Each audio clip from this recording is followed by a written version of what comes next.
3월 31일 본문은 누가복음 23장 1절에서 12절, 제목은 빌라도와 헤롯의 죄입니다. 당시 유대인들은 로마의 지배를 받고 있었습니다. 그래서 그들은 사형을 집행할 수가 없었습니다. 산헤드린 공회는 예수님에게 사형을 판결하고 집행하기 위해 총독 빌라도에게 끌고 갔습니다. 짐승을 끌고 가듯이 예수님을 끌고 갔습니다. 마치 도수장으로 끌려가는 어린 양과 같다는 이사야서의 말씀이 응한 것입니다. 총독 빌라도는 유대 지역의 5번째 총독인데 AD 26년부터 36년까지 약 10년을 통치했습니다. 이후에 사마리아 대학살 사건을 일으켜서 비엔나로 추방을 당했고 2년 후에 자결했다고 합니다. 산헤드린 공회가 예수님을 고발했습니다. 이 사람은 우리 백성을 미혹하는 자입니다. 가이사에게 세금 바치는 것을 금하는 자입니다. 자칭 왕 그리스도라 합니다. 주님은 백성들에게 진리를 가르치셨습니다. 가이사의 것은 가이사에게 바치라고 하셨습니다. 친히 세금을 납부하셨습니다. 정치적인 선동을 하신 적이 없으셨습니다. 그러나 산헤드린 공회는 예수님과는 전혀 무관한 제목으로 총독 빌라도에게 고발했습니다. 그러자 빌라도가 예수님에게 물었습니다. 네가 유대인의 왕이냐? 산헤드린 공회가 예수님을 정치범으로 고소했고 총독 빌라도는 예수님에게 네가 유대인의 왕인지 물었습니다. 그러자 놀랍게도 주님은 네 말이 옳도다고 하셨습니다. 유대인의 왕이라 하셨습니다. 그러나 실상 주님의 답변은 지상의 세속적인 왕이 아니라 하나님 나라에서의 왕이심을 말씀하신 겁니다. 빌라도는 예수님과 대화를 나누었고 그 결과 예수님에게 죄가 없다는 것을 확신했습니다.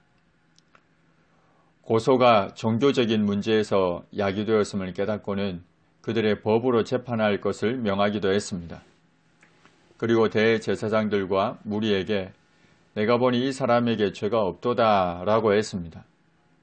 그러나 무리가 더욱 강하게 말하기를 그가 온 유대에서 가르치고 갈릴리에서부터 시작하여 여기까지 와서 백성을 소동하게 한다고 했습니다.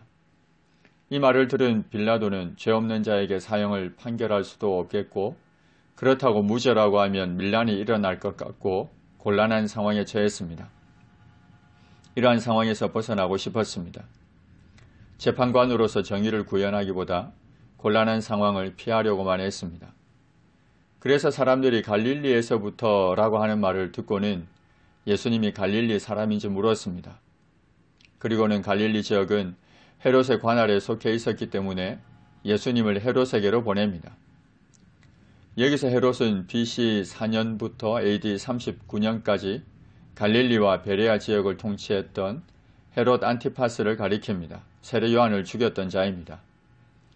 당시 헤롯은 예루살렘에 있었습니다.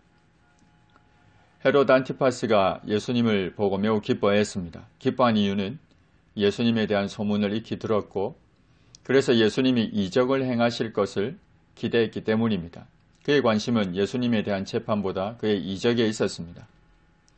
그런데 예수님을 이적을 행하지도 않으셨고 헤롯의 질문에 아무 말도 대답하지 않으셨습니다. 다만 대제사장들과 서기관들이 서서 힘써 계속해서 고발하고 있었습니다.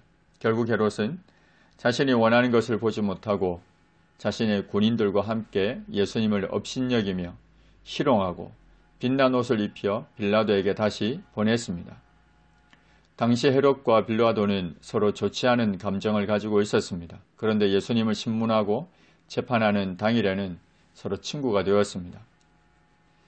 빌라도의 헤롯의 신문을 통해 확인하게 되는 것은 예수님이 무죄하다는 사실입니다. 빌라도는 예수님이 죄가 없다는 것을 알고 상황을 모면하기 위해 헤롯에게 보냈고 헤롯 역시도 예수님의 죄를 증명할 수 없기에 다시 빌라도에게 보냅니다. 그러나 빌라도는 밀란이 두려워 정의를 구현하지 못하고 있으며 헤롯은 자신의 호기심만을 채우려 하고 있습니다. 빌라도와 헤롯이 예수님의 무죄를 알았음에도 올바르게 판결하지 못한 것에 대한 책임은 결국 이들이 져야 했습니다. 그러나 또 한편 우리는 무죄하신 주께서 우리를 위하여 대신 죽으셨음을 확인하게 됩니다. 그리스도께서 하나님 곧 우리 아버지의 뜻을 따라 이 악한 세대에서 우리를 건지시려고 우리 죄를 대속하기 위하여 자기 몸을 주셨으니 하나님 사탄은 거짓말쟁이요 거짓의 아비라고 했습니다. 거짓을 말하거나 행하지 않게 하옵소서. 죄 없으신 주께서 우리 죄를 대속하기 위하여 자기 몸을 주셨습니다. 그 사랑과 은혜로 우리가 구원받았음을 기억하고 감사하며 하나님께 영광을 돌리게 하옵소서. 옳은 것을 알면 옳은 것을 선택하게 하시고 틀린 것을 알면 그것을 선택하지 않게 하옵소서. 예수님의 이름으로 기도합니다. 아멘.